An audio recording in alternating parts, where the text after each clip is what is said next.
বন্ধুরা, আমরা সবাই আমাদের জীবনে সফল হতে চাই, মান সম্মান পেতে চাই, সব সময় সুখে থাকতে চাই। কিন্তু সবাই কি তার জীবনে সফল হতে পারে, নিজের স্বপ্নকে পূরণ করতে পারে? এর জবাব হলো না। কিন্তু আমি আপনাকে জানাতে চাই যে যদি আপনি সফল হতে চান, যদি জীবনে অনেক বেশি মান সম্মান এবং অর্থ উপার্জন করতে চান, তাহলে নিজের জেদ খুবই গুরুত্বপূর্ণ। জেদ ছাড়া এগুলো কখনোই সম্ভব নয়। যদি আপনি আপনার স্বপ্নকে পূরণ করতে চান, তাহলে আপনাকে জেদি হতেই হবে। সবসময় জিততে থাকা মানুষের সবথেকে গুরুত্বপূর্ণ জিনিস হলো তার জেদ। কারণ এই জেদ সমস্ত বাধা বিপত্তিকে ভেঙে ফেলে। প্রত্যেক বিজয়ীর সবথেকে গুরুত্বপূর্ণ জিনিস হলো তার জিদ্দি মনোভাব। আমাদের জীবনে অনেক ধরনের সমস্যার সম্মুখীন হতে হয়। এক সময় এমনও মনে হয় যে আমার দ্বারা আর হচ্ছে না, এবার ছেড়ে দিতে হবে। এমন ভাবলে আপনি চলতেই পারবেন না। কিন্তু যদি আপনি নিজের লক্ষ্যের মধ্যে নিজেকে সমর্পিত করে ফেলেন, তাহলে যতই বাধা বিপত্তি আসুক না কেন, আপনি এগিয়ে যেতেই থাকবেন। জেদ হলো সেই চাবি যেটা আপনার সমস্ত বন্ধ দরজাকে খুলে ফেলতে পারে। আজকের এই ছোট্ট কাহিনীটি আপনারও সাফল্যের দরজা খুলে দিতে পারে। তাই অবশ্যই ভিডিওটি শেষ পর্যন্ত দেখার অনুরোধ রইল। এক নগরে এক রাজু নামের কিষান থাকত। তার কাছে চাষাবাদ করার জন্য 10 একর জমি ছিল, যেখানে সে অনেক ধরনের ফসল ফলাতো। সে তার জীবনে বড় কিছু করতে চাইত। তার অনেক বড় বড় কিছু স্বপ্ন ছিল। সে অনেক বেশি অর্থ উপার্জন করতে চাইত।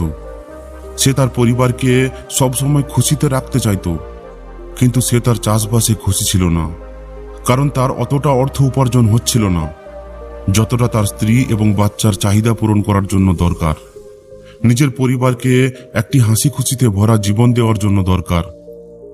রাজু তার ফসল থেকে বিরক্ত হয়ে আলাদা কিছু ফসল লাগানোর জন্য ভাবছিল, যাতে ভবিষ্যতে তার বেশি লাভ হয়। ঠিক তখনই কেউ একজন তাকে বলে যে চীন দেশে এক ধরনের বাঁশ গাছ আছে, যার চাষ করার ফলে অনেক বেশি অর্থ উপার্জন করা যায়। কিন্তু ওই গাছকে রোপণ করার পর 4 থেকে 5 বছর জল এবং উপযুক্ত সার দিতে হয়। যখন রাজু ওই বাঁশ গাছের ব্যাপারে জানতে পারে, তখন সে ভাবে এটাই এগিয়ে যাওয়ার জন্য সঠিক পদক্ষেপ।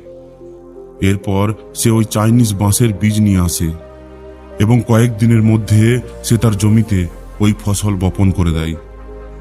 যখন গ্রামবাসীরা এটা জানতে পারে যে সে তার ফসল পরিবর্তন করছে, তখন ওই গ্রামবাসীরা তাকে নিয়ে খুব মজা করে। সবাই বলে, এই ধরনের ফসলের ফলন হতেই পারে না, এটা তো শুধুমাত্র অর্থ এবং সময় দুটোরই ব্যয়। আবার কিছু লোকেরা তো তাকে মানা করে বলে, এই বাঁশের চাষ করা ছেড়ে দাও আর নিজের ওই পুরনো ফসলের চাষ করা শুরু করো। কিন্তু রাজু কারুর কথা শোনে না। সে তার নিজের সিদ্ধান্তে অটল থাকে, আর সে ওই বাঁশের চাষ করার দৃঢ় সিদ্ধান্ত নিয়ে ফেলে। এরপর ধীরে ধীরে সময় এগিয়ে চলে। তার আশেপাশের সমস্ত ক্ষেত ফসলে ভরে ওঠে, কিন্তু রাজুর ক্ষেত যেমনকে তেমনই ছিল। এইভাবেই দিন কাটতে থাকে, আর দেখতে দেখতে 1 বছর হয়ে পড়ে। অন্যরা নিজেদের ক্ষেতের ফসল কেটেও ফেলে, কিন্তু রাজুর ক্ষেত এখনো ওই একই অবস্থায় ছিল। এখন তো তার বাড়ির লোকেরাও তাকে বলতে থাকে যে তাকে তার জমিতে ওই পুরনো ফসলই রোপণ করা উচিত। কিন্তু রাজু সবাইকে ধৈর্য রাখার এবং নিজের পরিশ্রম বজায় রাখার জন্য বলে। রাজু যখন তার গ্রাম থেকে বের হতো, তখন সবাই তাকে বলতো, ওই দেখ, বাঁশ গাছ যাচ্ছে, এইসব বলে তাকে নিয়ে ঠাট্টা করত। এদিকে অন্যদের কথা না শুনে রাজু নিজের কাজেই লেগে থাকত। দেখতে দেখতে 4 বছর কেটে যায়। রাজু ফসলে সার এবং জল এখনো নিয়মিত দিয়ে চলেছিল, কিন্তু তার ক্ষেতে এখনো অঙ্কুর পর্যন্ত ফুটছিল না। সমস্ত লোকেদের হাসি ঠাট্টায় এখনো সে বিরক্ত হয় না। লোকেরা তাকে সব সময় বলতো যে তোমার পরিবার না খেয়ে মারা যাবে, নিজের পাগলামি ছাড়ো। কিন্তু রাজু এখনো নিজের জেদ বজায় রাখে। 5 বছর পর যখন একদিন সে তার ক্ষেতের মধ্যে যায়, তখন সে দেখে যে ওই ফাঁকা জমি আর খালি নেই, তার মধ্যে অঙ্কুর ফুটে উঠেছে।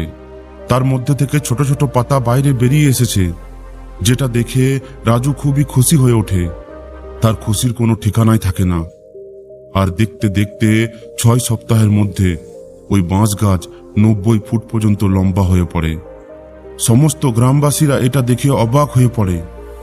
রাজু আজ অনেক বেশি খুশি ছিল, কারণ তার মধ্যে যে বিশ্বাস ছিল, যে ভরসা ছিল এবং তার মধ্যে যে ধৈর্য ছিল, তার ফল আজ তার চোখের সামনে ছিল। বন্ধুরা, এই কাহিনীটি থেকে আমরা দুটি বড় শিক্ষা পেয়ে থাকি। প্রথমত, আমাদের জীবনে আমাদের নির্দিষ্ট একটা লক্ষ্য থাকা উচিত এবং তার উপর বিশ্বাস ও ভরসা করা উচিত। লোকেরা কি বলছে তার উপর কখনোই ধ্যান দেওয়া উচিত নয়। আমাদের শুধুমাত্র নিজেদের কাজ করে চলা উচিত। কোনো পরিণামের আশা না করেই 5 বছর পর্যন্ত আমাদের নিজেদেরকে নিজের লক্ষ্যে সমর্পিত করে ফেলা উচিত। নিজের লক্ষ্যের উপর সম্পূর্ণ দৃষ্টিপাত করা উচিত। দ্বিতীয়ত, আমরা যেন নিজেদেরকে এই ধরনেরই একটি বাঁশ গাছের মতো ভাবতে শুরু করি, যেখানে 5 বছর পর্যন্ত আমরা শুধুমাত্র নিজেদের জড়কে মজবুত করি, নিজেকে এতটা মজবুত করে ফেলি যাতে করে আগামী 6 সপ্তাহের মধ্যে যেন নিজের ওই সফলতাকে সামলাতে পারি। বন্ধুরা, এই দুটির মধ্যে কোনো একটিও যদি আমরা করতে পারি, তাহলে আমাদের মধ্যে এতটা ধৈর্য উৎপন্ন হয়ে পড়বে যে আমাদের সফল হওয়া থেকে কেউ আটকাতে পারবে না। এই কাহিনী থেকে একটি প্রশ্নও উঠে আসে যে ওই বাঁশ গাছটি বড় হতে শুধু 6 সপ্তাহ সময় লাগলো না 5 বছর? এক সময় ক্রমাগত জল ও সার দেওয়ার পরেও ওই গাছগুলির মধ্যে কোনো বৃদ্ধি নজর আসেনি। যদি ওই সময় রাজু সার এবং জল দেওয়া বন্ধ করে দিত, তাহলে কি ওই ফসল বেড়ে উঠত? জবাব হলো একদমই না। যদি 5 বছর পর্যন্ত তার দেখাশোনা না করত, তাহলে ওই বাঁশের চারা মরে যেত। বন্ধুরা, এই সম্পূর্ণ ব্যাপারটি আমাদের আসল জীবনেও লাগু হয়ে থাকে। আমরা যদি কোনো কাজ শুরু করে থাকি, তাহলে আমাদের মনে হয় যে কোনো কাজ শুরু করা মাত্রই আমরা তার পরিণাম পেয়ে যাব। বেশিরভাগ লোকেরা যতটা তাড়াতাড়ি কাজ শুরু করে, ততটাই তাড়াতাড়ি ওই কাজের ফলের আশা করে ফেলে, না হলে ওই কাজ করা বন্ধ করে দেয়, কারণ তাদের মধ্যে ধৈর্যের অভাব থাকে। সবসময় মনে রাখবেন, আপনাকে শুধুমাত্র ধৈর্য এবং বিশ্বাসের সঙ্গে নিজের কাজ করে চলতে হবে।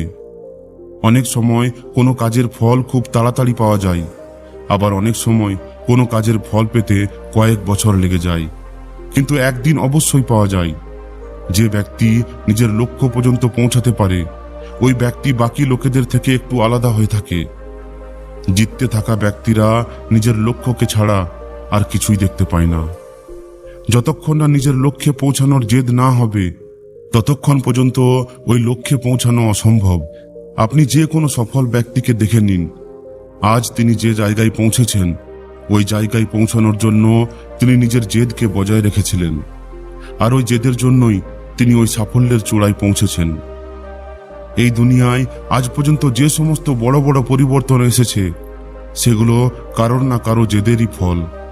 জেদ হলো ওই মানসিক পরিস্থিতি যেটা যে কোনো দরজাকে খুলে ফেলতে পারে। তাই আজ থেকে আপনিও এটা নিশ্চিত করে ফেলুন যে যতক্ষণ না আপনি নিজের জীবনে কোনো কিছু অর্জন করে না ফেলেন, যতক্ষণ না আপনি সফল না হন, ততক্ষণ আপনি নিজের সফল হওয়ার জেদকে বজায় রাখবেন। বন্ধুরা, আশা করি এই ছোট্ট কাহিনীটির মাধ্যমে আপনাকে কিছু শেখাতে পেরেছি। যদি ভিডিওটি ভালো লাগে তাহলে অবশ্যই লাইক করুন এবং এই ধরনেরই আরও শিক্ষামূলক ভিডিও পেতে আমাদের চ্যানেলটিকে অবশ্যই সাবস্ক্রাইব করে নিন। ধন্যবাদ।